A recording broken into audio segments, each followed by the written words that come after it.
So I also work as a teacher at FE level, and we see so many people that even though we are 13 years on from Harry's story, I think this is a story that continually people have to live through. As a teacher, you see so many people that are more accepting, more willing to talk. The discussions are happening so many more. The fact that now people, little things like email signatures having pronouns on them, I think is a really important change because that encourages people to talk.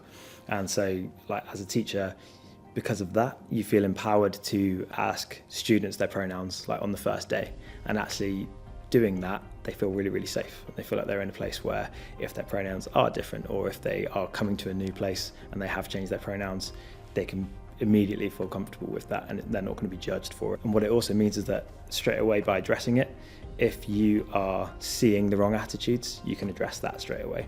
And I think one of the biggest things that I've learned, certainly in that time, is that you need to speak up if you see injustices, and you need to call them out. And I think too often, especially when you're young and you're in school, you just let things go because you're scared. And I think both trying to change those attitudes and seeing the differences of young people now is amazing, and it shows that we're going in the right way, but we still have a really long way to go. Like, I remember being at school and the word gay meant something very different. It meant bad. People would always say, like, oh, I don't like that person, they're gay, not meaning they are homosexual, meaning they are bad, or they're not cool. That wasn't challenged by teachers. I even heard teachers say it in my time. I think shows that the impact of Section 28 was really, really rife in sort of mid-2000s, late 2000s, the King Henry time. But also, I think the people that would have been teachers that went through it when it was very, very anti, I think they're still teaching in schools now.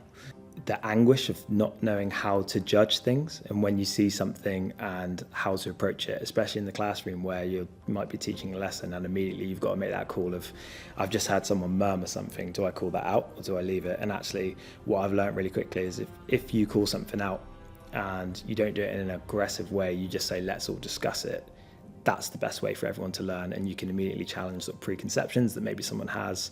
And sometimes that's coming from home, sometimes that's coming from social media, it can be anywhere. And you look at some of the figures that we have on social media now and sort of cultures that are impacting usually young men, but anyone. It's really, really important that those issues are addressed and picked up really quickly. And I think that's a societal responsibility that we all need to kind of step up to. So even if you have a youth movement and culture that is way more accepting, if they're challenged by their teachers, their role models, that's so impactful to them. I think the power of school and teaching is that at any moment can sort of change things for you and change the way that you approach things. And so if you have a role model that all of a sudden doesn't call out inappropriate behaviour or maybe encourages it in some cases, and I have seen that, that is going to change someone's life potentially, or it might make things really uncomfortable for them for their entire rest of their time in education. So the more that can, the awareness of Section 28 can be told and the impact of it, I think is just crucial.